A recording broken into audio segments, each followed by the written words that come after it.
Bem, pessoal, então, boa tarde a todos. Sejam muito bem-vindos aí à terceira Aberta Saúde Connection, que traz aí um importante assunto, que são modelos de remuneração baseados em valor. Então, meu nome é Marcelo, eu sou gerente da área de regulação em saúde e relacionamento com a rede da Aberta Saúde. Venho aí mediar esse evento. Então, quero expressar aí a minha satisfação em poder mediar esse evento que tem como objetivo abordar esse assunto importante, né? Que são modelos de remuneração baseado em valor, que é um relevante tema, né, pessoal, da saúde suplementar, inclusive que visa a constante melhoria tanto na qualidade da atenção à saúde quanto na sustentabilidade do setor, né? Aproveito, então, antes de apresentar o nosso palestrante, que as perguntas podem ser enviadas no chat do evento, e ao final aqui do nosso evento, teremos uma pesquisa de satisfação. Então, essa pesquisa, ela poderá ser preenchida tanto através do QR Code, ou também através do link disponibilizado no chat para vocês. Então, para nos prestigiar aí nesse evento, teremos um ilustre convidado, é o Dr. Eduardo Maia, médico, mestrado e MBA na área. Em 29 anos de carreira, acumulou experiência como professor, pesquisador, gestor hospitalar e consultor para redes assistenciais, na área governamental e também na área privada. Empreendeu em áreas de disease management, a terapia intensiva, lean healthcare e educação à distância.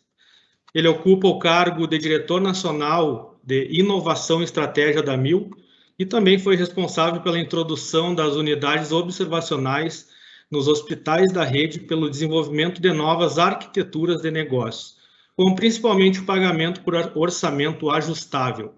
Faz parte do Conselho do Instituto Brasileiro de Valor em Saúde.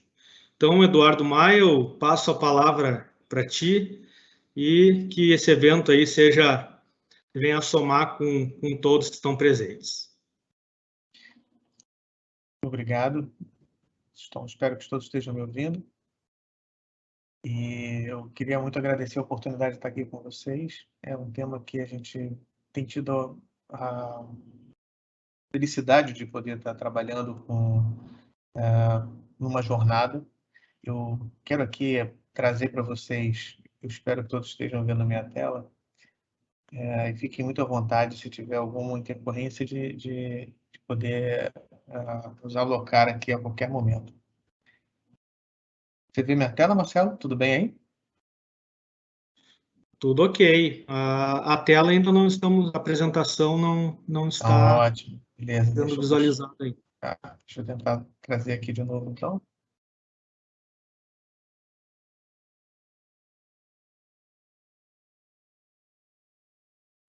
Agora Tá vendo agora? sim, Eduardo.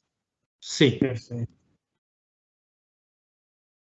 Bem, eu gostaria de trazer para os senhores, quando a gente entra aqui no modelo de apresentação, eu não tenho a possibilidade de estar enxergando exatamente os contatos de vocês, mas fiquem muito à vontade para qualquer circunstância, o Marcelo também mediar isso aqui conosco. Bem, esse é um tema muito polêmico. Ele não é novo, nós estamos trabalhando em torno de uma década em cima disso. Eu quis tentar frisar para vocês aqui, aonde a gente possa conhecer as alavancas principais para desenvolvimento desses modelos, aonde está a sustentação teórica e os exemplos práticos, para que a gente possa discutir no final casos de uso, né? É importante saber que, quando a gente fala de fee for service, que é o que a gente vive no mercado brasileiro, o exemplo do mercado americano, ele funciona como se fosse uma Disneylândia, né? Cada dia tem uma novidade nova, um procedimento novo, um brinquedinho novo, que muitas vezes traz coisas boas e muitas vezes traz procedimentos ou alguns devices que não chegam a ficar na nossa prática do dia a dia. Mas eles são motivados na sua penetração exatamente pelos incentivos, pela arquitetura de incentivos que nós temos hoje. E essa arquitetura arquitetura de incentivos, de uma forma geral, ela traz duas coisas muito importantes que eu queria traduzir para vocês. A primeira é o desperdício. Então, a gente precisa entender, quando for trabalhar valor em saúde, é que existe um enorme desperdício dentro do sistema. Isso aqui à esquerda é um slide da IBM que mostra o quanto a indústria da saúde ela é líder em relação a todas as outras indústrias no que diz respeito a desperdício. Vocês vão ter aqui alguns trabalhos dizendo sobre 34%, outro até 60% de desperdício entre aquilo que nós pagamos e aquilo que entrega de resultado final na saúde dos povos. À direita é um modelo de trabalho muito comum em sistemas de saúde, que o primeiro trabalho como esse foi feito na Inglaterra, final da década de 60, que mostra o ecossistema da saúde. Então, a cada 1.000 pessoas, quantas você tem, quantas visitas você tem, quantos têm sintomas, quantos fazem visitas, quantos geram visitas na emergência, quantos são hospitalizados, quantos geram um hospital de referência. Quase, não vou dizer quase todos, mas muitos países desenvolvidos desenvolveram esse modelo de estudo estatístico em relação a esse ecossistema. Mas se a gente comparar, eu vou pegar aqui para vocês um pouquinho da população da Mil, para se comparar com isso aqui. Esse dado não está atualizado, mas é importante para a gente entender a oportunidade que nós temos. Em relação ao que existe nos Estados Unidos, nós temos 141% a mais de visitas de consultório. Nós temos 1.085% a mais de visitas de emergência e mais 30% em relação ao que é hospitalizado, 33% de razão de pacientes mais hospitalizados. Isso considerando os Estados Unidos, que não é nenhum exemplo de eficiência em sistema de saúde. Então, isso é para todo mundo entender o tamanho do desperdício que nós temos. Nem por isso nós somos mais saudáveis que há referências mundiais em relação a isso. Outra coisa que trago de impacto, para a gente poder mensurar bem isso, vocês vão ver aqui do lado da esquerda, um gráfico que coloca a nossa queda desde 2015, com o número de beneficiários, haja vista a crise econômica e tudo o que aconteceu no sistema privado. Em paralelo, ou melhor, em quase fechando um X em relação a isso, nós temos o consumo, que é o indicador que nós usamos, bed days per thousand. Quer dizer, quantos leitos dia nós estamos consumindo por cada 1.000 integrantes. Então, por incrível que pareça, a gente perde vidas e aumenta progressivamente o consumo de leitos hospitalares, numa razão quase que o dobro. Isso aqui é uma análise que a gente já faz com dados financeiros, que é o Kagan, onde você avalia exatamente isso. A gente perde quase cerca de 0,5% de vidas ao mês e aumenta quase o dobro de consumo de leitos. Isso existe. Alguém poderia dizer, você está perdendo vidas e está ficando uma seleção reversa com vidas doentes. Uma escala de Carril, que é uma escala que usa o sistema inglês para avaliar a classificação da gravidade dos pacientes, daquilo que é a demanda de consumo de recursos, né, principalmente para atenção primária. Quando a gente aplica essa escala nessa população, nessa linha do tempo, ela não muda. Então, essa tese de seleção de risco não existe. O que existe, então? Existe esse monstro que a gente precisa tratar. Esse é um dado que eu gosto de trazer sempre, são dados sempre da Mil, para a gente entender a oportunidade que nós estamos tratando. Observem vocês aqui que nós temos a média de leitos que nós demandamos por cada 100.000 pessoas em cada uma das regionais que a Mil tem seus clientes. Isso dá uma média em torno de 173 leitos para tratar 100.000 pessoas. Tá? Isso são vários cálculos que a gente pode chegar a partir disso aqui, pelo consumo de leito, teste médio de permanência, o que você tem de taxa de conversão de emergência, e você multiplica isso por um fator de eficiência, como se tivesse 80%, 85% da ocupação dos leitos. Quando eu comparo isso com uma verticalizada, também faz parte do Grupo Amil, para as mesmas 100.000 pessoas, estamos falando aqui do Santa Helena, ela trabalha com menos da metade. 71 leitos por 100.000 pessoas. Observe a diferença enorme que existe porque você tem uma arquitetura de incentivos diferente para esse consumo. Alguém talvez dissesse, poxa, mas deve haver perda de qualidade, perda de acesso, reclamações. Por aquela ocasião, isso aqui é o que vocês têm a comparação, isso é dado público, isso está na ANS, esses dados são de 2017, quando houve a aquisição da Santa Helena, vocês vão ver que o índice de reclamação que ela tem é menor do que o que tem de referência para a Nil, Bradesco e Sul América. Um detalhe, esta população é 10 anos mais idosa que a média da carteira. Então, observa que a arquitetura de como esse negócio está sendo moldado faz todo sentido para que esse desperdício venha a ocorrer ou que você pode tratá-lo. E isso pode ser explicado, já tem teorias econômicas claras para isso. Tem um economista americano que acabou escrevendo, chamada Lei de Homewood, isso é da década de 60 também, que mais ou menos se traduz da seguinte forma, que para uma população segurada, um leito construído é um leito com o corpo em cima dele. E essa mesma coisa foi avaliada por Enoch Powell, que era ministro da Saúde no Reino Unido, e que lá isso ficou conhecido como Lei de Parkinson. Então, a gente tem, no caso, por exemplo, de consumo de leite hospitalar, a gente tem uma lógica de economia diferente. Aqui não tem Adam Smith. Aqui você tem demanda gerada e gerida pela oferta. Quanto maior a oferta, maior a sua demanda. Isso tudo atrapalha tudo que nós temos. Vamos trazer isso agora para exemplos agora em relação a um pouco mais fora da área hospitalar e vamos traduzir isso para a atenção secundária. Vamos entender, por exemplo, o consumo que a gente tem de recursos em relação à oncologia. Nós vamos ver que, por exemplo, que são dados da OCDE, que mais ou menos, se o carro soma em torno de 3 a 7% de todo o custo naqueles países de poder aquisitivo é consumido com câncer. Quando eu comparava isso, esses dados, de novo, não são dados recentes, foram dados antes de intervenção, isso aqui é o que a gente tinha na média da Rio. A gente gastava 8,20% e algumas regionais podiam se gastar mais. E se eu fosse comparar com o NHS, que é o sistema inglês, a gente tinha quase o dobro de oportunidade para poder trabalhar. E vamos entender o NHS.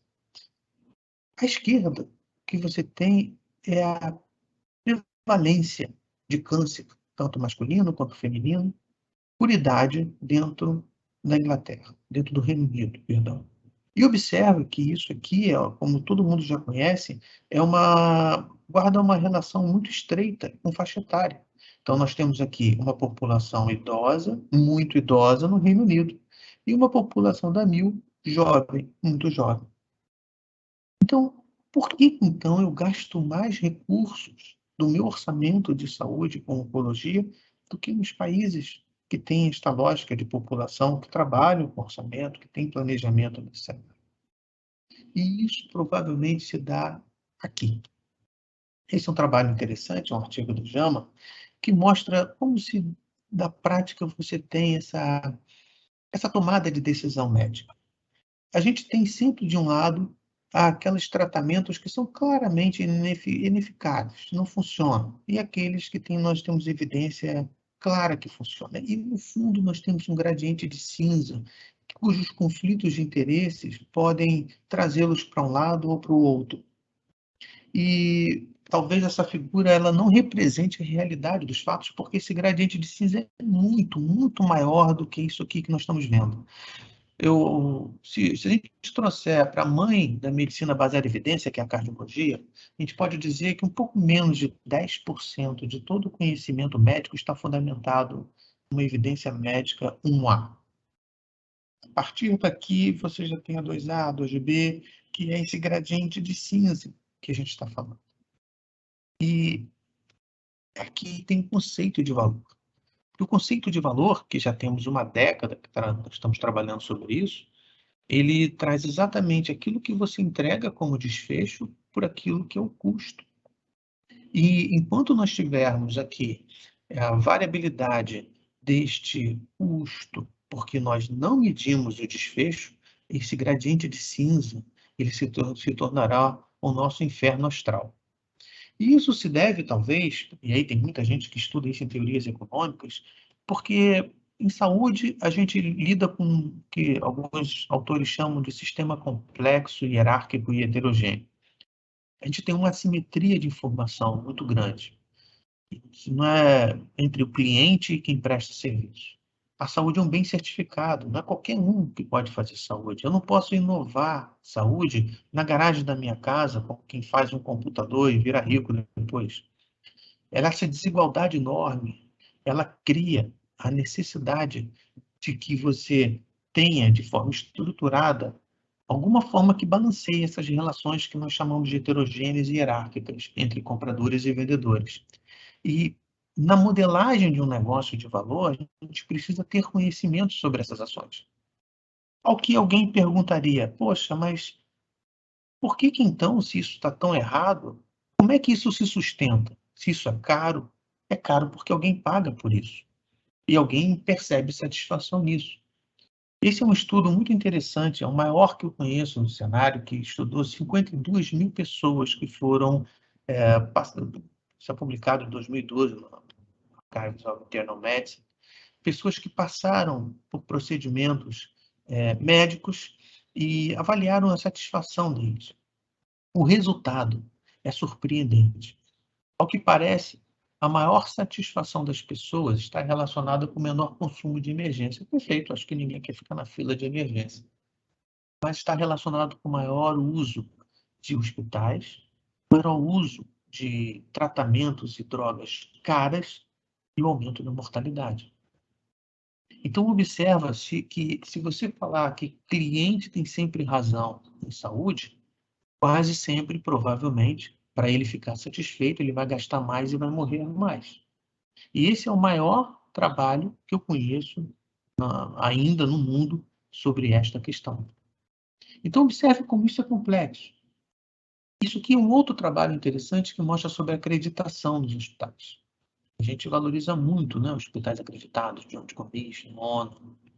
E o resultado desse trabalho é que mostra que não existe evidência que hospitais acreditados pela Joint Commission têm alguma diferença em relação àqueles que não são acreditados, principalmente no que diz respeito à mortalidade e redução de readmissão. Porque nós estamos acreditando e percebendo qualidade em processos. Nós não estamos acreditando e percebendo qualidade em desfechos. Por isso que nós temos medicina de baixo valor. Nós temos serviço de baixo valor. A gente paga para ter até uma vivência, não vou dizer que não seja assim. As pessoas estão tendo uma experiência, eventualmente, de ter uma internação no hospital que você possa ter, às vezes, um chefe de cozinha, você ter mármore, você ter tecnologia, mas é isso que é o que é tangível para o cliente e ele não tem acesso à informação sobre desfechos. Que eu acho que é isso que talvez pudesse, de alguma forma, trazer a gente à luz. E eu gosto muito de citar o Gary McGovern, que ele é um consultor para empresas de tecnologia, trabalha para a Google e tudo mais, e ele diz o seguinte: toda vez que você tiver uma organização, um sistema, um comportamento ruim, um desempenho ruim, você pode ter certeza que você tem uma série de métricas que direcionam esse comportamento ruim. Você é aquilo que você mede. No caso da nossa saúde, nós só medimos o quê? Volume. E é volume que nossas contrapartes produzem. É isso que nós pagamos. E é isso que a gente vai ter. Enquanto a gente não identificar desfecho e migrar para essa entrega de valor, esse é o risco da entropia do sistema. Isso não é exatamente uma coisa nova, já foi tentado algumas vezes. Então, você vê que o pagamento por performance, que sempre fez sentido em todas as outras indústrias, e faz sentido na nossa indústria também, ele foi tentado aqui. Embora a gente tenha que entender que tem algumas dificuldades em relação a isso. Porque o sistema é um sistema complexo, como a gente vai poder discutir a seguir, e ele cria, se você não acertar exatamente onde está o incentivo, você pode criar alguma dificuldade para tratar esses pacientes, porque eles podem, os atores podem gamificar esse jogo, tanto criando cuidados desnecessários ou cuidados insuficientes. É importante ter isso na lógica. E existe uma literatura vasta que já tentou trabalhar isso, por exemplo, nas modelagens de pagamento por volume. E quase sempre você tem essa circunstância do volume prejudicando essa arquitetura de incentivos.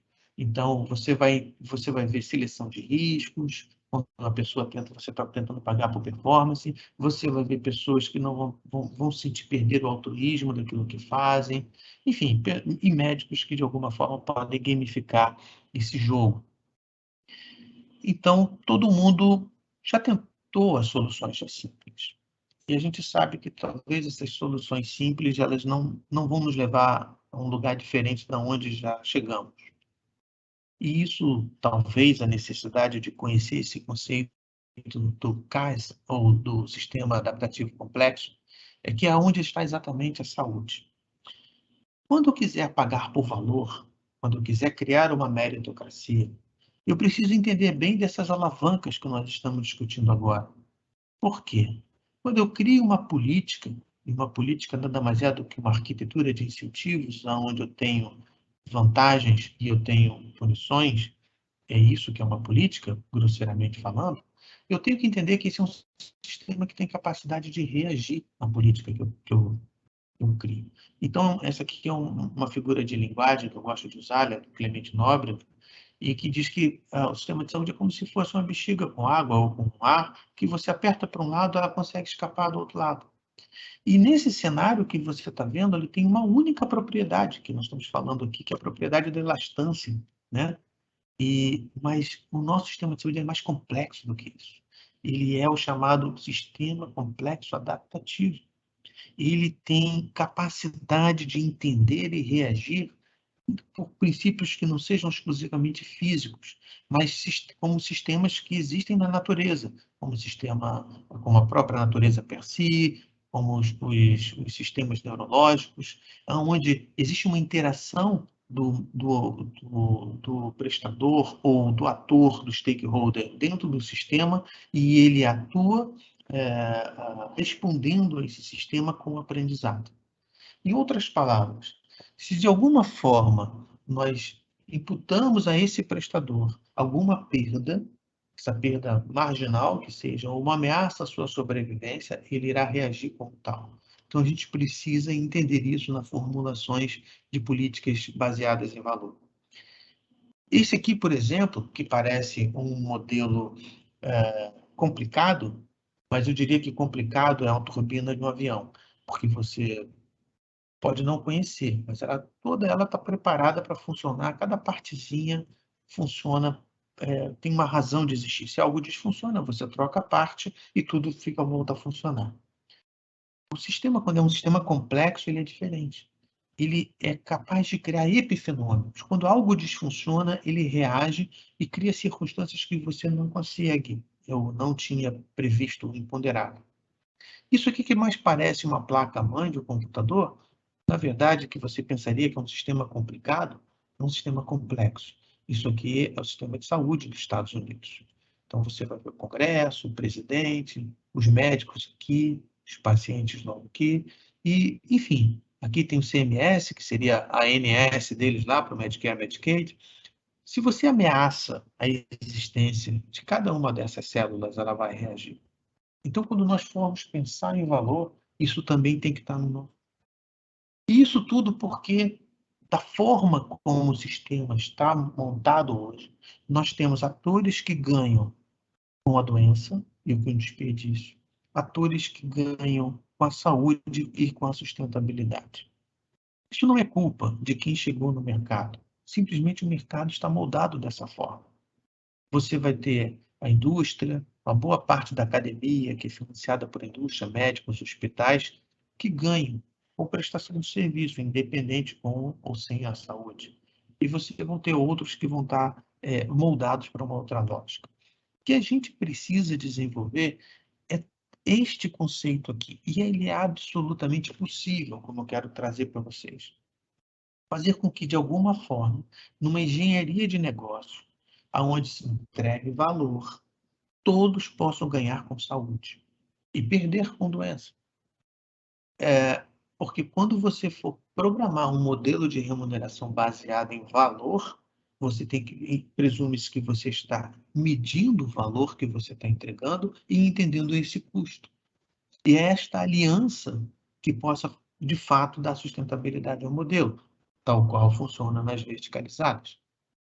E tem teorias econômicas que sustentam isso, eu não vou gastar muito tempo, mas é só para ilustrar um pouquinho.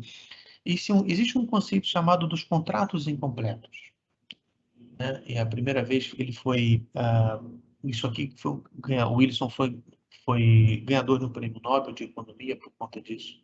E ele colocava que existe uma certeza muito grande.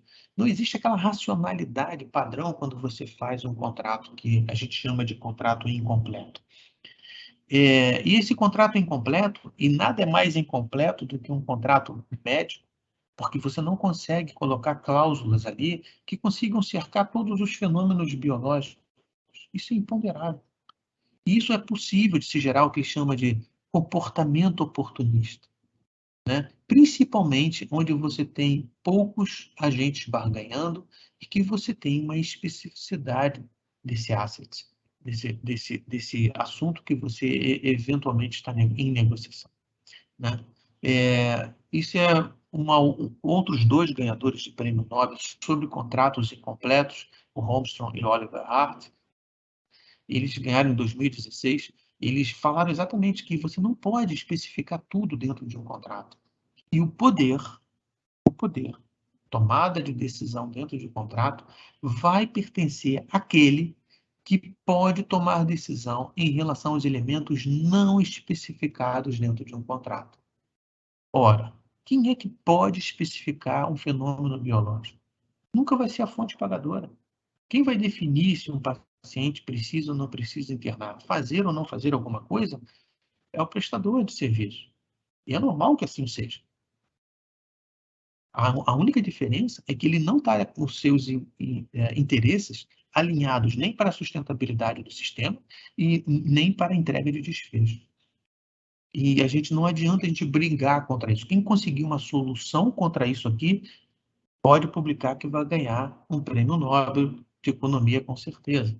E, por último, eu gosto sempre de citar o Siegel, que ainda não ganhou nenhum prêmio Nobel, mas o Siegel ele diz que quando você tem circunstâncias tão complexas, muitas vezes não faz sentido fazer contrato. Não ter contrato, às vezes, é melhor, desde que você alinhe os interesses.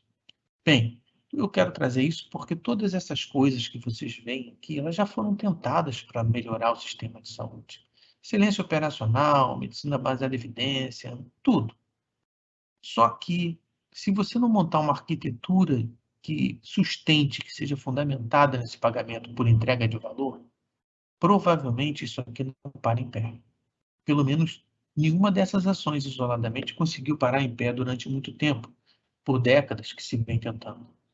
Então, numa remuneração baseada em valor, você pode e deve incluir de forma contratual um modelo de gestão clínica, com coordenação de cuidado, o que a gente chama de accountability. Essa coordenação não precisa ser por médico de atenção primária necessariamente. Um paciente, um especialista pode dar conta de um paciente com gestão de uma doença crônica, da sua especialidade. Ele pode e deve premiar uma excelência operacional, mas isso não vai se sustentar se a gente não tiver um modelo novo de pagamento, porque o fee-for-service não consegue sustentar isso aqui. Ele cria um conflito de interesses. E aí sim, tudo aquilo que a gente pensa em contribuir para a elaboração desses acordos, que vai dar sustentação, marcos teóricos para isso, podem sair do outro lado. Bem, existe então uma migração conceitual e também operacional naquilo que historicamente vem se tentando fazer. Sair do pagamento por evento, onde se tinha as contas abertas, os pacotes, migrar para pagamentos com orçamentos e chegar a um pagamento por performance com divisão de economias e conceitos mais evoluídos, como o de Accountable Care Organizations, que nós vamos falar. Isso não necessariamente precisa passar por um step aqui. mas é sempre recomendável que várias oportunidades ou várias experimentações ocorram em modelos diferentes para que gerem a maturidade no ecossistema em que isso está sendo tentado, né? Então, para a gente começar, acho que o pagamento mais comum que a gente fala sobre a entrega de valor é o pagamento por bundle. O pagamento por bundle, ele se diferencia do pagamento de pacote tradicional porque ele tem uma assunção de risco que vai além daquela internação básica. Nós já temos prestadores, principalmente em São Paulo, Rio de Janeiro, no Sul também, que já estão, principalmente prestadores hospitalares, que já estão ofertando esse tipo de remuneração ou de serviço remunerado por bundle. Como seria isso? Então, ao invés de eu ter um pacote para remunerar um hospital de uma cirurgia de prótese de joelho, essa prótese de joelho, a uma remuneração um pouco maior, ela agora vai remunerar a prestação de serviço do pré, do PER e do pós-operatório. E ali ela encerra também uma garantia sobre eventuais reinternações. Então, você começa a dividir o risco com esse prestador. E esse modelo ele é bastante interessante em algumas circunstâncias. Ele foi originalmente defendido pelo Porter, escrito isso, está no livro dele de 2013, ele era um modelo de pagamento que ele sugeriria para montar essa arquitetura de negócios, isso é uma figura clássica dele, né? Que você tem que organizar a prática de um modelo de que ela seja integrada, medir os resultados e custos de cada paciente, mudar essa forma de pagamento por ciclos de cuidado, que é o que a gente chama de bundle, integrar esse atendimento das unidades, expandir esse serviço. Isso tudo teria necessário uma base, uma plataforma de tecnologia que não precisa ser algo muito desenvolvido, mas algum que te sustente, que receba essas informações e que você possa fazer seu analytics em relação a esses detalhes. Bem, quando a gente vai avaliar os bundles propriamente dito, eles têm um impacto. Mas se você sair negociando pagamentos de bundle em procedimentos que têm uma variabilidade pequena, não espere encontrar muito resultado, tá? É o que acontece com esse trabalho aqui, com 2 anos, onde você está avaliando exatamente as cirurgias ortopédicas, né? Joelho, quadril, ovário. Os resultados são pequenos, porque você só vai ajustar, você só vai ter um ganho de economia em relação àquelas reinternações, que se você tiver prestadores bons, que têm poucas reinternações, os seus ganhos são menores. E por que isso? Porque no bundle você não trata a frequência. Você está tratando a intensidade de cuidado. Você está assegurando que não se coloque mais do que precisasse naquela conta. Mas você não consegue, no bundle, necessariamente, você não consegue facilmente, vamos assim dizer, medir a pertinência daquela indicação. Isso deixa de ser um problema quando você avalia, por exemplo, um pagamento para cuidados perinatais. Por um motivo simples, ninguém inventa gravidez, ninguém consegue forçar uma gravidez. Então, a gravidez ela existe, a frequência está dada, é a prevalência de consumo de serviço que aquele ecossistema teria. Então, nesse cenário, eu não preciso fazer muito mais do que só fazer um pagamento que encerre todas essas condições e que possa garantir esse cenário aqui, e que eu tenha esse accountability, essa responsabilização desse resultado como um todo para eu tomador de decisão. Então, se ele for um médico, se ele for um serviço materno-infantil de um hospital, que ele tenha essa responsabilização do peri inteiro, até o puerpério, para que a gente tenha esse cuidado para que se evite internações neonatais desnecessárias e assim por vai. Então, aqui o bundle ele se encerra perfeitamente. Como também eu não preciso de, por exemplo, sair do fee-for-service, eu posso mudar, mas eu não preciso sair do fee-for-service para ter um tratamento especial com anestesistas, por exemplo. Por quê? Porque o anestesista ele não é gerador de volume de cirurgia. Ele reage a uma demanda, ele não é gerador de demanda. Ele pode, eventualmente, lógico que sim, ter alguma meritocracia em relação a produzir procedimentos de forma mais econômica, perfeito. Mas Não que isso seja o ponta de lança para todas essas coisas. Mas quando você quer ter, de fato, alguma coisa um pouco mais abrangente e com um impacto maior sobre o ecossistema, aí a gente começa a falar do que a gente chama das Accountable Care Organizations. Esse termo, cunhado lá pelo Obamacare, né? Então, estamos falando lá de 2010, por aí. Esse termo, esse conceito já existia na Europa há muito tempo. Ele já existia, mesmo em ecossistemas americanos, como o da Kaiser, e que existia essa responsabilização por populações ou por pacientes que eram atribuíveis a determinados prestadores. Em programas de disease management também que existiam nos Estados Unidos. E ele traz uma lógica onde esses benefícios, uma vez mensurados, tanto do ponto de vista clínico e com o desenrolar econômico sobre isso, ele trazia o conceito de dividir risco e, obviamente, dividir os savings, as economias que, porventura, essa modelagem pudesse trazer. E em estudos sobre isso, isso aqui, por exemplo, é da Deloitte, mostra que onde a gente tem talvez a maior oportunidade está exatamente no conceito, onde você tem uma ICO global, que é como a Kaiser funciona, como uma pequena operadora de saúde, é uma ICO global, que tem seu próprio hospital, que tenha totalmente verticalizada, seu ambulatório e tudo mais, porque ela tem essa fácil integração para tudo, como também condições específicas, uma população ou uma linha de cuidado específica que pode ser tratada. Isso mostra uma oportunidade muito grande em relação a todos os outros pagamentos e simplesmente pagamento por performance, como normalmente a gente conhece.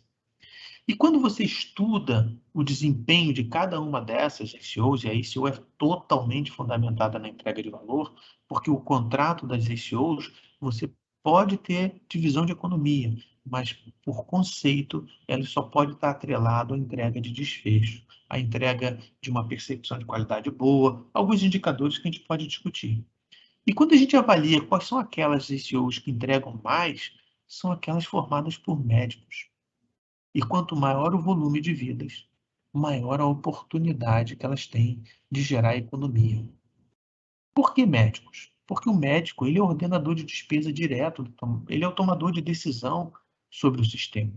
Quando você contrata um hospital, e ele pode ser contratado como uma ICO, ele precisa mudar uma cultura inteira desses prestadores que estão ali. Você não vai contratar os médicos, você vai contratar o diretor, você vai contratar o comercial daquele hospital. Ele precisa mudar essa cultura inteira. Então, e muitas vezes a prestação de serviço de um formato como você, fonte pagadora, pode ser diferente de outra fonte pagadora. E isso gera conflitos internos, né? Quando a gente estuda modelos e oportunidades, isso é um trabalho muito interessante da Intermountain, ele mostra o seguinte: isso aqui é onde você tem graus de desperdício, né? Você tem no nível de produção, no nível de caso, em nível populacional. E a forma que você monta os pagamentos, custo plus fee for service, custo por caso, ou quando você atribui população. E o que ele diz aqui é que quando você atribui uma população para o prestador, ele tem a maior oportunidade de reduzir estes desperdícios que existem no sistema. E é onde a maior parte, ou uma boa parte, dessas economias conseguem ficar com ele. Por quê? Tanto no caso, no pagamento por caso, fee for service, você não consegue financiar duas circunstâncias que a gente conhece há muito tempo dentro da saúde, que é prevenção e paliação. Essas coisas você não consegue financiar olhando caso a caso. Eu não consigo medir desempenho de prevenção olhando um a um. Isso é um dado epidemiológico. Você tem que olhar a população que o cara faz de prevenção e avaliar o resultado que ele tem em cima daquela população que ele trata, numa coorte, eventualmente, como ele tinha historicamente, ou em comparação com a rede.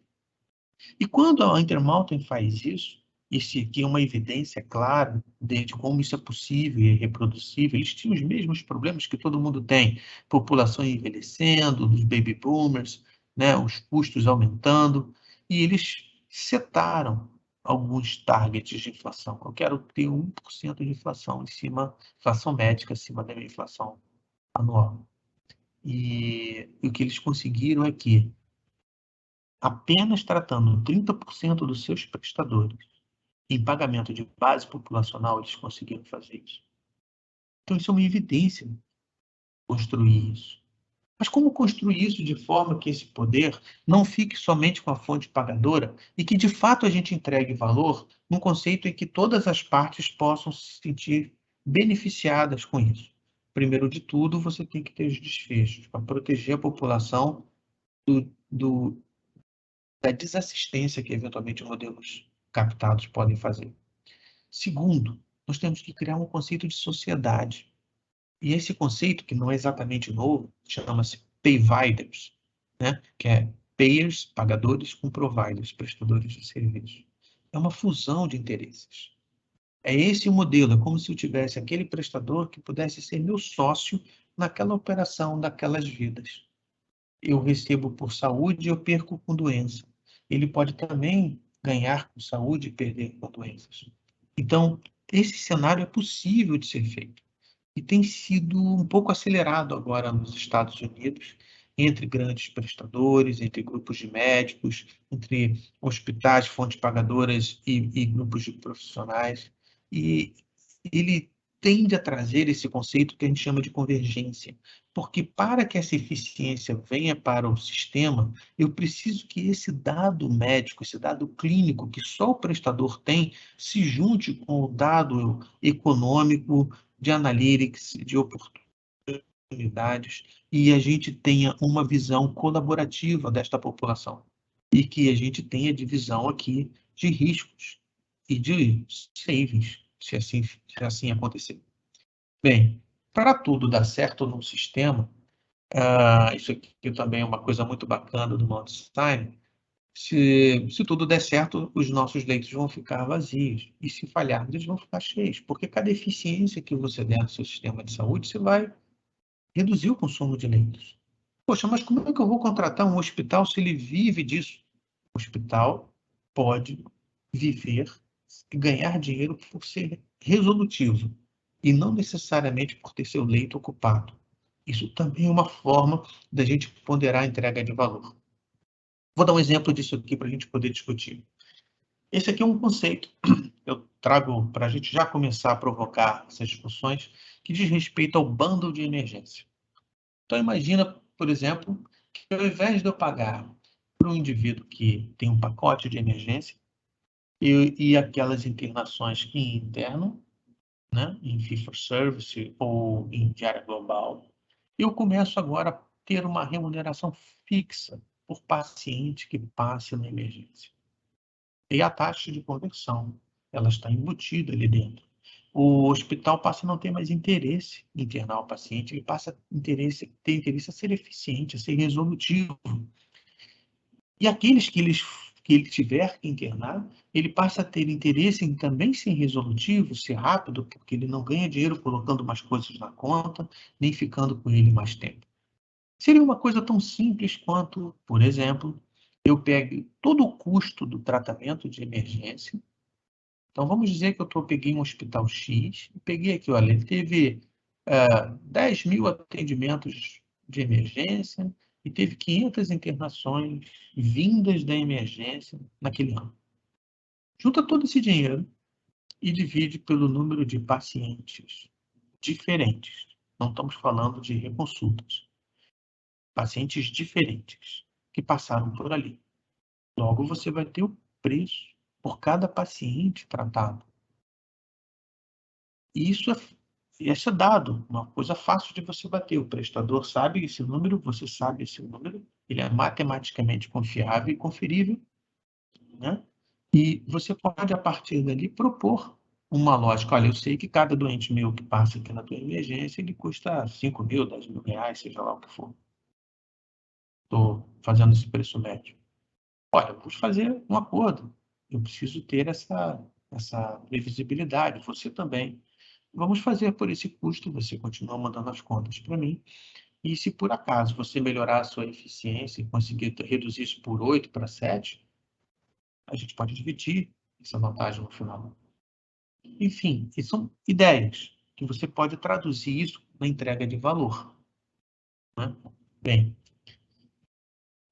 gosto sempre de finalizar com esse conceito de accountability da ICO, que ela traz esse conceito de integração dos serviços. Uma ICO de especialidade é quando você tem, por exemplo, um médico, ou mesmo, na maioria das vezes, onde a gente tem trabalhado isso, a gente faz isso com especialidades cirúrgicas e que normalmente forneçam uma equipe que possam ser responsáveis. E porque equipes são, e não é de todo incomum, né? Cirurgiões que trabalham juntos, que dão suporte em determinados hospitais, e que, por conta disso, eles podem tirar férias, tem sempre alguém ali dando suporte e tudo mais, mas que eles possam ser o mesmo, que tanto no ambulatório, quanto no eletivo, quanto na urgência, são eles que integram e desfragmentam aquela especialidade dentro do ecossistema. Esse é um cenário interessante para a gente poder prover. Isso foi testado e a gente tem 3 anos operando esse modelo e normalmente a gente olha o preço do mercado, entende o sinistro alvo que a gente quer alcançar, vê o benchmark disso em outros países, quanto que eu gastaria por exemplo, de ortopedia dentro do NHS, qual é o meu percentual do orçamento de saúde que eu gastaria, e a partir daqui eu defino o que a gente chama de per member per month, o quanto que eu gasto de per capita em relação a isso. É isso que entra em pré-pagamento com esse nosso prestador. A partir dali, eu acompanho ele no market share que ele tem, ou seja, eu posso ou não fechar a rede, uma vez que eu tenho a população que lhe é atribuída pelo seu market share, eu posso traduzir isso em per capita. E eu posso acompanhar ele e montar um contrato de entrega de valor, onde eu meço alguns desfechos e, de acordo com a entrega desses desfechos, eu propicio o share saving com ele. Essa é a ideia do conceito, aonde exista uma economia, isso é o que eu teria normalmente no fee for service, isso é como a gente ajusta esse modelo, e essa diferença aqui que dá seria o objeto do share sale. Se e somente se eu tenha entrega de alguns critérios de qualidade assistencial, que a gente usa sempre em NPS, e alguns outros critérios de processo de trabalho que podem ser colocados.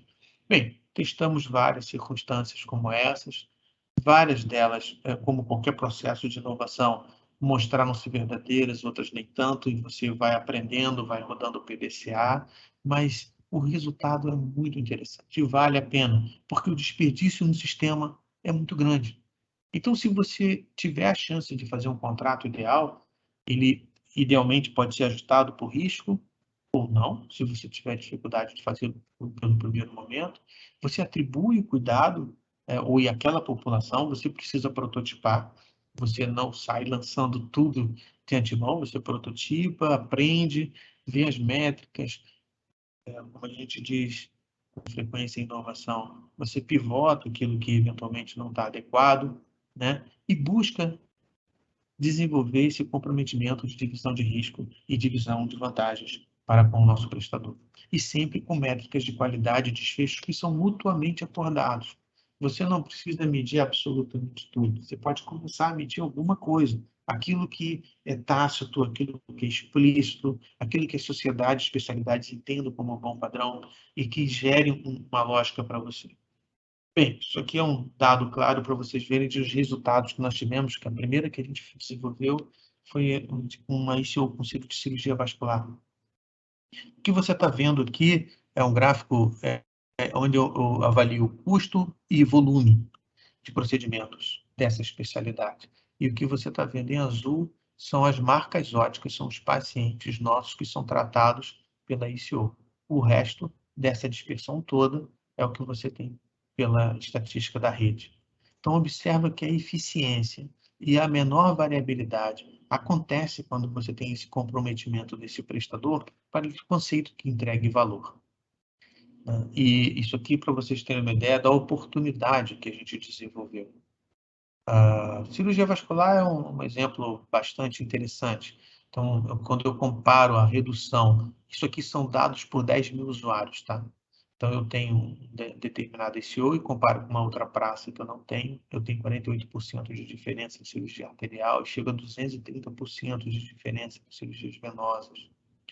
Por quê? A partir do momento que ele não ganha mais por fazer volume, ele ganha para dar solução e qualidade de vida para os meus clientes, eu não me importo muito se ele vai usar um procedimento que é fora rol ou não fora rol. Nesse caso especificamente, usou uma tecnologia chamada espuma densa, que você pode tratar varizes dentro do ambulatório, guiada por ultrassom, em que as pessoas não precisam operar. Uma cirurgia de varizes, você fica 10 dias sem trabalhar, você faz a espuma densa, você pode fazer isso sem... e a pessoa bota uma meia calça e uma meia elástica e vai andar logo em seguida. Então, é um procedimento bom, que não tem no rol, mas aprovado pela ciência e que os conflitos de interesses do sistema não permitiam que ele pudesse ser execuível. Aqui ele é feito de forma simples e gera uma economia absurda com NPS maior do que 80. Então, é importante que se faça essa métrica, e aqui eu vou mostrar para vocês um exemplo. Esse é um exemplo mais desenvolvido, então que isso não seja inibidor para quem queira começar a fazer alguma coisa em valor, tá? Como eu falei para vocês, para a gente dividir essa economia com essa ICO, eu preciso ter a convicção de que não exista desassistência. Porque é muito fácil sair do polo da superprodução de serviço para a desassistência. Basta uma coisa pagar por volume, outra se eu pagar pura e simplesmente por captação, é isso que acontece. Eu não posso deixar de ter a meritocracia e essa meritocracia tem que defender os interesses do meu cliente. Então, a gente precisa ter um score que a gente possa, de alguma forma, mensurar isso. Uma das métricas que nós usamos aqui é o VCSS, é um score utilizado pela Sociedade de Cirurgia Vascular para a métrica de veias. E o que você está vendo aqui é um template, na verdade, um print de tela do prontuário do nosso prestador, onde você pode medir esses critérios aqui, ó, que vão pontuar o valor antes que o sujeito tinha e após do VCSS. E são coisas que você eventualmente pode avaliar, porque nesse prontuário ele tem uma foto do procedimento e você avalia se esses critérios, edema, pigmentação, inflamação, úlcera, o paciente eventualmente tenha, como ele tem antes e após, e se essa pontuação funciona dessa forma. É realmente auditável. Então, você tem o critério do antes e você tem o critério do após. E é mais ou menos assim que funciona. Desculpa aqueles que não são médicos, mas é interessante só para a gente entender como isso é plenamente auditável. Né? Então, você tem aqui o pré, a mensuração, e você tem o pós. Então, e isso aqui é para cirurgia vascular. Você pode desenvolver coisas mais simples do que isso para ortopedia, para oncologia, enfim, para várias outras circunstâncias em que você pode, a partir daí, desenvolver essa lógica de valor. Bem, isso aqui são os resultados medianos que a gente tem para apresentar. Isso aqui são os dados da ortopedia. A ortopedia, por exemplo, ela pode trabalhar... tem dois questionários tradicionais, o RUS e o PUS, que você trabalha para quadril e joelho, e que eles medem função. Antes, se o paciente subir escada, tinha dor, dorme, enfim.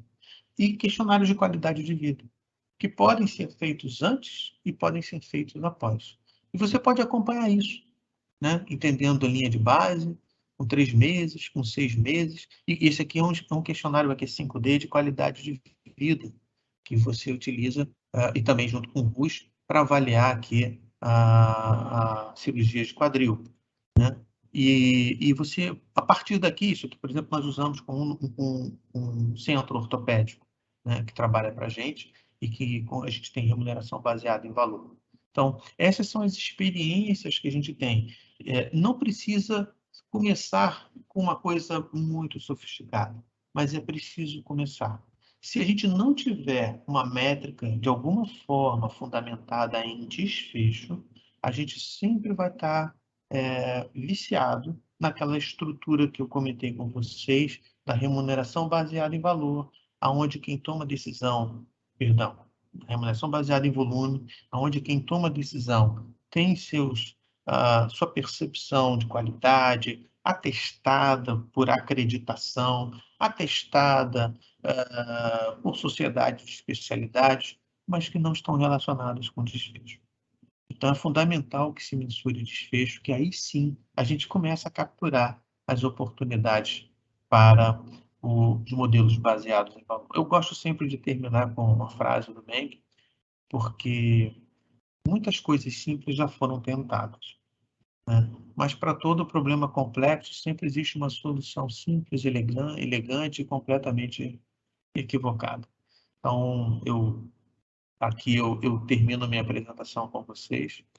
Eu imagino que vocês possam ter algumas coisas para a gente poder debater e, por favor, estou à disposição. Muito obrigado, Eduardo, com a explanação aí muito ampla, muito mostrando todo o cenário desse assunto importante, né, que é a parte da remuneração baseada em valor, que realmente é um desafio e uma informação que colocaste aqui, que foi inclusive uma informação que eu não tinha total conhecimento. Olha só, a maior satisfação do cliente ela está relacionada ao maior uso da saúde, né? E olha só como essa informação ela amplia nosso desafio, né? Onde o modelo de remuneração baseado em performance, em valor, ele tende a reduzir consumo. E dentro desse conceito, já iniciando, até temos algumas perguntas, mas já iniciando essa parte de debate, né? Dentro desse conceito, como tratar essa questão com o beneficiário, com o nosso cliente, né? Onde, como ele vai perceber essa mudança? Tem alguma experiência relacionada a essa abordagem ao beneficiário?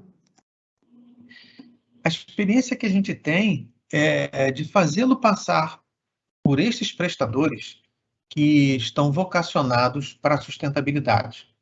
Se você monta um contrato que a gente chama fundamentado no Triple Aim, agora se chama Quadruple Aim, né, que coloca o próprio prestador associado. Triple Aim, você tá um contrato que tenha o compromisso do prestador com desfecho clínico, com a experiência do cliente e com a sustentabilidade econômica. Então, nesse contrato, você tem que ter alguma tabela meritocrática, ainda que você meça alguma coisa tão com na NPS, ok? E alguns desfechos simples, que você consiga mensurar, seja ele quais forem, taxa de readmissão, alguma coisa assim, para começar. Mas essas pessoas que estão avaliadas por esse cenário, todos que começam a passar por ali, começam a sentir uma diferença em relação à rede. Essa é a nossa experiência formal e você vai criando, a partir dali, um nexo, uma população mais consciente, porque ter alguém que está ali vocacionado também para educar esse paciente no consumo sustentável. Ele ganha para isso também. Porque muitos chegam, por exemplo, para um ortopedista com uma indicação inadequada, ou para um cirurgião vascular, e ele tem que convencer esse indivíduo que essa cirurgia não lhe cabe. Ainda que submeta uma segunda ou terceira opinião, então ali tem um tempo diferente. Por isso, esse prestador não pode ser remunerado a volume, que está relacionado ao seu tempo de contato com esse cliente. Mas eu acho que, do ponto de vista mais estrutural, para responder o que você falou, Marcelo, eu diria o seguinte: nós temos que aprender a medir o desempenho dos nossos prestadores. Porque se o cliente escolhe da forma que faz, é porque existe essa assimetria de informação. Vou dar um exemplo aqui para vocês que eu gosto sempre de passar. 80% ou mais das cirurgias eletivas que existem são cirurgias de 24 a 48 horas de internação. Ok? São cirurgias de baixa complexidade. Às vezes até um day clinic. Nessas cirurgias de 24 horas ou 48 horas, o que o hospital oferece para o cliente? Ele oferece a esterilização do material, cama, curativo e um prato de sopa. O resultado de uma cirurgia de baixa complexidade é operador dependente. Não tem muita relação com o hospital. Diferente de você fazer uma cirurgia de alta complexidade com pós-operatório no CTI, onde não só o cirurgião, mas a equipe multidisciplinar, fisioterapia, enfermagem, até a acurácia do pessoal de limpeza é importante para o resultado final. O que eu quero dizer com isso?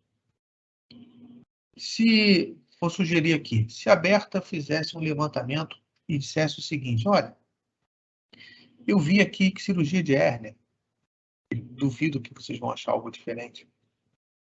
Os resultados são os mesmos. Resultado de reinternação, hospital A, B, C, D, E. Não faz diferença. Não faz diferença. Ela é operador diferente. É operador dependente. De cirurgia de vesícula, mesma coisa. Entendeu?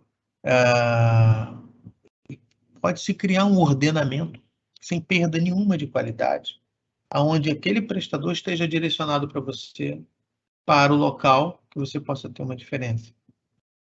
Mas o seu cliente só vai perceber isso na hora que você instruí-lo sobre essa dinâmica. Perfeito. Temos algumas perguntas, Eduardo. Eu vou buscar aqui já selecionar algumas, né? Eu coloco aqui uma pergunta anônima, não colocou o nome, mas com um modelo baseado em valor, temos que capacitar os profissionais e criar formas de avaliar desempenho, indicadores de volume de atendimento e adesão a protocolos. Tem sugestões de principais métricas? Bem, a gente sempre vai ter uma referência muito bacana, que é do ITIOM, né? Que é um consórcio criado lá pelo próprio Instituto Karolinska, o Boston Consulting Group e Harvard, né? Que é um trabalho que o Porter está por trás. Mas ali já existem mais de 80% das métricas de qualidade assistencial pelo ponto de vista do cliente já estão ali vistas. Então, para tratamento de diabetes, acompanhamento de câncer de mama, tumor de colo, hipertensão, muita coisa ali. Muita coisa até demais. Não precisa daquilo tudo. O que importa é começar. Ter seu MVP, né? Seu mínimo produto viável. Ter aquilo que... minha sugestão é uma cocriação com aquele prestador que esteja vocacionado a empreender dentro desse cenário, né? Se você só conseguir mensurar através de um questionário de qualificação, então, por exemplo, a gente falou aqui do RUS. O RUS e o RUS são questionários simples que alguém por telefone pode fazer. Um terceiro ou a própria operadora, desde que ele, obviamente, seja gravado, para que isso possa permitir a parte ter auditoria, a outra parte ter auditoria em relação a isso, caso o questionário não seja bacana, né?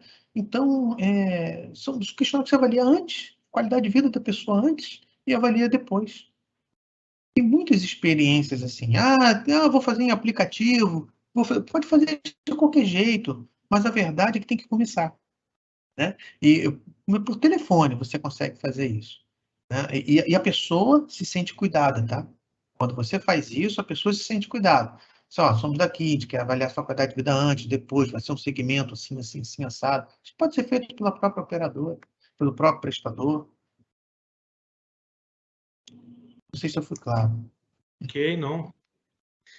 Claríssimo.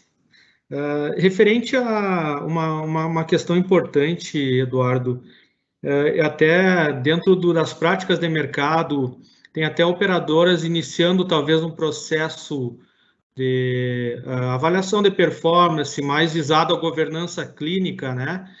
Não mudando modelos em si de remuneração, isso vem de forma gradual posteriormente, mas, por exemplo, colocando médicos dentro de hospitais para acompanhar, junto com aquele médico assistente, a trajetória clínica do paciente, né? E com isso participando, inclusive, do processo decisório na terapia do paciente.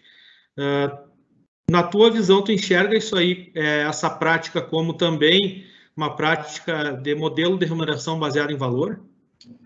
Para ser baseado em valor, você vai ter que medir este valor, tá certo?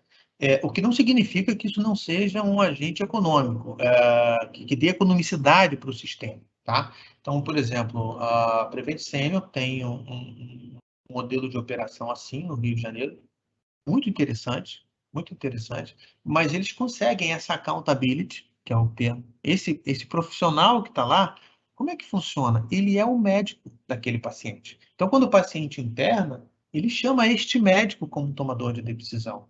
E como tomador de decisão, que ordenará as despesas pela lógica de accountability que ele tem. Ok? Então, que funciona para a economicidade do sistema? Sim, funciona.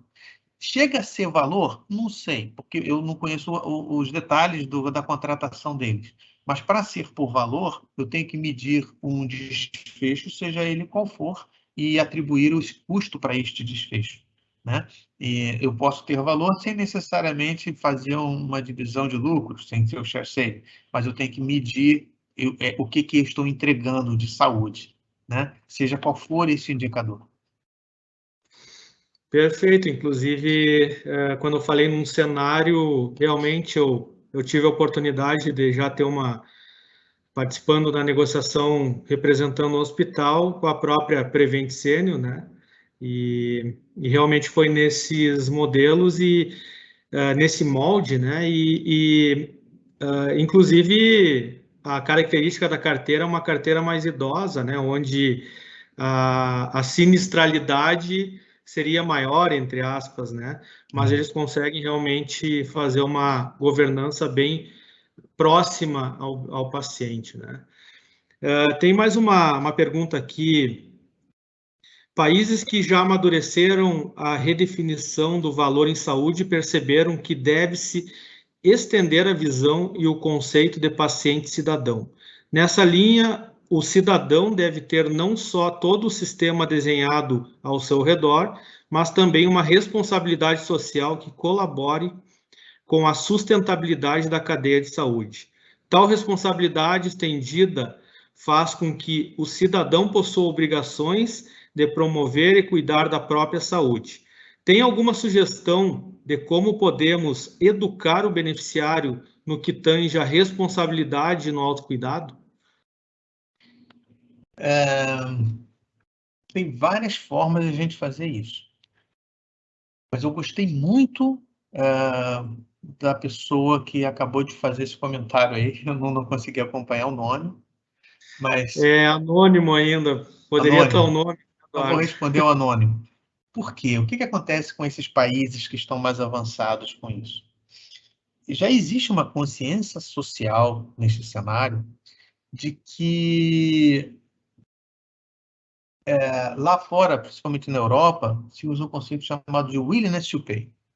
O que eu estou disposto a pagar pelo que eu tenho de saúde? Então, vamos entender o seguinte: enquanto morrermos, a demanda de saúde será infinita.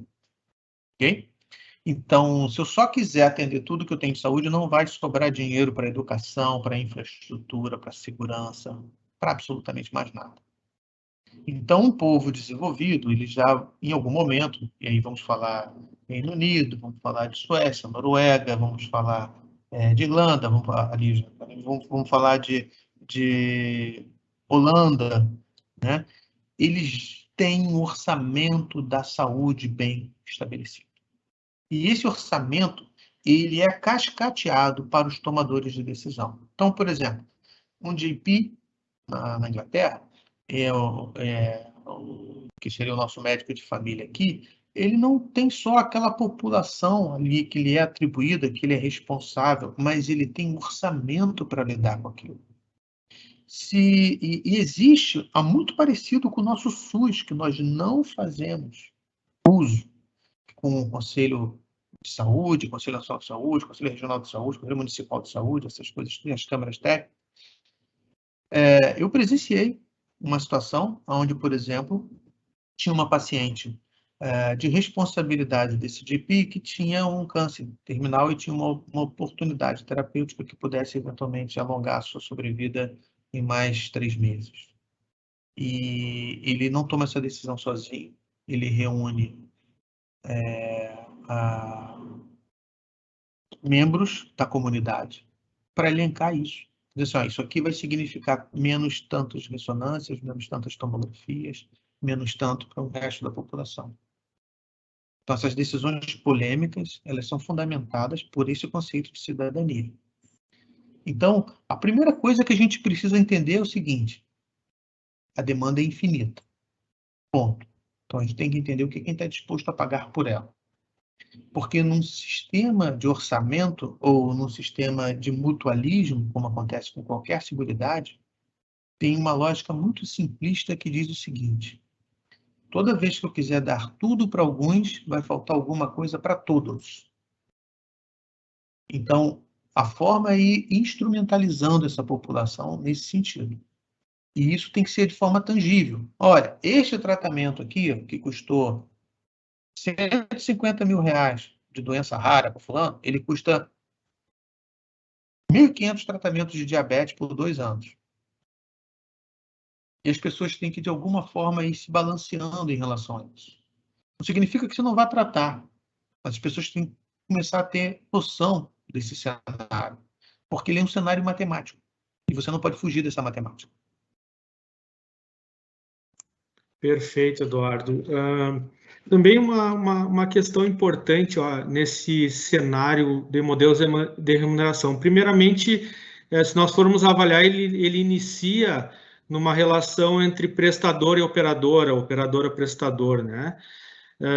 Mas nós temos a total consciência de que o médico ele tem que estar inserido nesse processo de mudança, porque é ele o prescritor e é ele que realmente vai fazer a diferença ali nos tratamentos e, vamos dizer assim, né? Ele é remunerado hoje pela quantidade de visitas, pela quantidade de cirurgias, como tu bem falaste, é pelo consumo em si, quanto maior, mais ele ganha, né?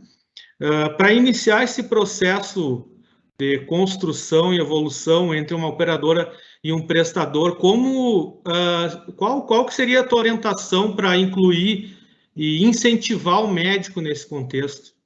Perfeito.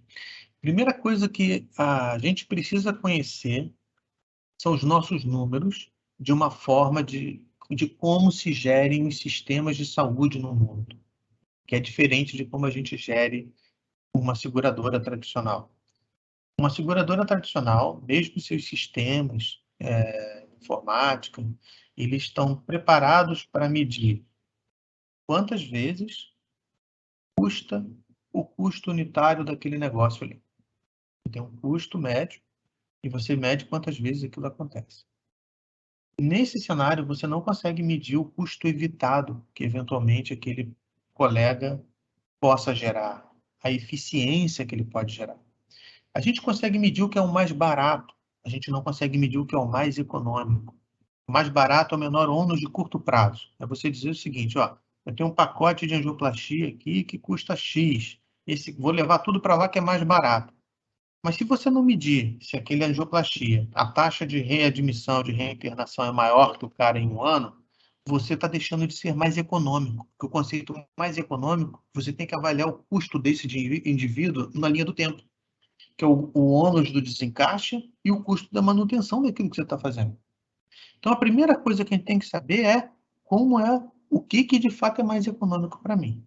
Então, segunda coisa, como eu coloco isso como sistema de saúde médio? Eu tenho que dizer assim, meu gastos com cardiologia. Vamos dizer que você quer fazer um negócio com o seu cardiologista. Você precisa saber quanto você gasta com cardiologista. Pegar todos os seus códigos de cardiologia e entender aqui quanto você gasta por ano com cardiologia. E você tem gastos que são diretos, com honorários, e tem os gastos indiretos, que são os gastos que são por despesas ordenadas por esse prestador. Logo, você tem 2 orçamentos aqui. Você tem o orçamento que o remunera e o orçamento da despesa ordenada por ele. Ora, se você tiver um desfecho basal, você mensura, pegou esse mesmo ano e disse assim, isso aqui gerou tantas internações, isso aqui gerou tantas readmissões, isso aqui gerou... O que isso gerou? Que você possa atribuir como qualidade assistencial, ok? Não é ciência de foguete, não. Começa com alguma coisa bem tangível, que você possa medir. E chega para esse sujeito e diz o seguinte, olha só, você é responsável pelo market share de 20% de toda a minha consulta cardiológica dessa posição. 20% do meu custo é isso aqui. Então, esse é o orçamento que eu estou te dando para você gerir. Não quero saber quantas consultas você vai fazer, se você vai ligar para o paciente, se você vai atender ele, se você... Eu, se eu fosse você, eu ia lá, passava visita, acompanhava, ligava, para o cara não gastar. O que ele não gastava de vida com você? Com isso, você começa a alinhar os interesses. Entendeu? Perfeito, Eduardo. Temos uma pergunta aqui do João Antunes. Você acredita que pré-estabelecer o tempo médio de permanência por patologia e aplicar um deflator por dias ultrapassados pode funcionar como um bom mensurador de eficiência, acompanhando as reinternações de perto? Se você estiver trabalhando em fee-for-service, é um avanço. Mas vou dar um exemplo. Se você estiver, de fato, trabalhando com um hospital que seja um hospital resolutivo, você irá puni-lo. Por quê? Pensa comigo. O que é um hospital resolutivo? É um hospital que tem uma taxa de internação, de conversão de emergência menor. Ele tem uma emergência mais resolutiva, então ele pega um ataque isquêmico transitório, o nome de estudo é transitório, o cara já transitou, já está bem, ele vai dar um comprimido de AS, dá um comprimido de estatina para ele e manda ele embora para casa. Mas no fee-for-service ninguém faz isso, interna um dia no CTI, 2 dias no quarto. Né? Se você arrumar uma forma de financiar essa resolubilidade desse sujeito, ele não vai internar mais. Por que eu estou dizendo isso para você? Porque os hospitais mais resolutivos, tudo aquilo que você mensura no fee-for-service fica de cabeça para baixo. Não, você não consegue botar num ranking. E vamos se você vai contratar um hospital para fazer uma captação com um determinado hospital, ok? E agora ele passa a se ganhar dinheiro, fazer margem, ser resolutivo. Todos os indicadores ficam de cabeça para baixo. Primeiro, ele vai internar menos. Se ele interna menos, o que acontece? Ele tem uma seleção reversa de risco dos pacientes que internam. Ele só vai internar doente mais grave. Se é o doente mais grave que ele interna, a taxa de permanência, o que acontece? Aumenta. A mortalidade relativa aumenta e a taxa média de readmissão pelos pacientes aumenta também, porque está com seleção de risco. Então, você não vai poder comparar ele com ninguém. Agora, uma vez mantidos os mesmos incentivos, faz sentido o que você está falando, que é o conceito do SUS, né? Se o cara interna e a cada renovação das diárias você vai ganhando menos por cada diária, né? Você motiva o sujeito a rodar o leito. Ok, temos uma outra pergunta. Primeiramente, é do Flávio Martins Pinto, nosso diretor aqui na Aberta Saúde. Eduardo, primeiro, muito obrigado por compartilhar e parabéns pela bela palestra. Na sua opinião, qual a metodologia mais adequada para as autogestões avaliarem a percepção do valor em saúde para considerarmos em um novo modelo de remuneração? Então, aquilo que for mais simples, Flávio, se você puder, se existir um padrão de você medir, por exemplo, NPS, vamos sair com NPS. Se você consegue medir qualquer coisa que obviamente, uma boa, um call center bem treinado possa, uma vez, fazer esses inquéritos em relação a algumas indicadores de qualidade de vida, alguns questionários de qualidade de vida, dá para fazer, a gente consegue aferir. Agora, quanto mais específico for esse público que você queira pilotar, que é importante isso, né? Você tem que prototipar alguma coisa, aprender com esses erros, ver o que aquele seu processo de trabalho não rodou para você depois fazer o rollout. Então, aí você pode ter coisas mais específicas, como, por exemplo, se você quiser tratar uma especialidade, que toda especialidade tem lá alguma coisa de desfecho fácil de ser mensurado, interrogado, né? Você pode por isso que eu falo, muito simples, assim, tem gente que está partindo, a gente já fizemos tentativa de botar tudo em aplicativo, por exemplo, e a pessoa recebe uma mensagem e responde o questionário. Pô, a taxa de adesão é pequena, vai para 20% e lamba os beijos, sabe? Uma coisa assim. Agora, se você usa um concierge, essa é a primeira dica, é onde a pessoa se sente acolhida olha, antes de um procedimento, antes de uma indicação, para entender um baseline e entender depois daquele baseline aquilo que está sendo mensurado. Escolhe alguma coisa para prototipar. Vou começar com ortopedia, começar com hospital, atendimento de emergência, não importa. Entende um baseline. E depois você vê o que acontece no depois. Eu acho que aqui é o ponto de saída para você poder ir desenvolvendo um aprendizado. Então, passa 3, 6 meses fazendo e depois expande isso para outro questionário, outra especialidade. Não é custoso. Os hospitais que estão fazendo isso, que começaram isso no Brasil, Sírio, Einstein, Moinhos de Vento, alguns desses da ANAP tradicionais, que já entenderam esse movimento há mais tempo, e eles fazem muito, por exemplo, com um fisioterapeuta, né? O cara que teve o contato com o indivíduo antes, e depois pode ser feito com um enfermeiro, mas, de novo, são questionários simples, que você pode começar. E você tem uma coisa objetiva para você garantir, porque o que é importante? Você precisa garantir que não tenha desassistência. Você não precisa garantir que a sua qualidade melhorou, porque você nunca mediu. Você tem que garantir que você não perca. Porque aí sim, se você não garantir que você não perca, um modelo de negócio que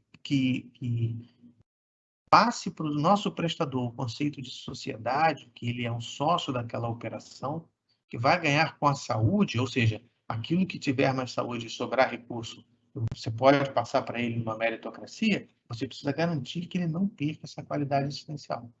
Então, a minha sugestão é começar com coisas leves e com uma arquitetura de negócio que, de fato, dê a meritocracia para o nosso prestador em relação a cuidar de vidas. Esse conceito de accountability é como se, Marcelo, como se fosse esse médico da Prevent Senior, né? Ele é responsável. O que você vai fazer? Vai modelar um negócio para ele dizendo o seguinte: olha, eu estou medindo esse baseline e estou medindo o que você vai entregar depois. Se você conseguir economizar, estou dividindo para você. É essa a lógica. Muito bem. Temos mais 5 minutos, então vou colocar mais uma pergunta aqui no ar, a última pergunta. Nós tivemos até, para conhecimento, momentos com mais de 80 pessoas aí participando. E colocar aqui a última pergunta. Para um bom modelo baseado em valor, temos que ter um bom sistema de inteligência artificial para implementar a gestão de risco. 4P, né? Preditiva, preventiva, personalizada e participativa. Sugere alguma ferramenta de inteligência artificial? Eu acho que, para começar, nenhuma.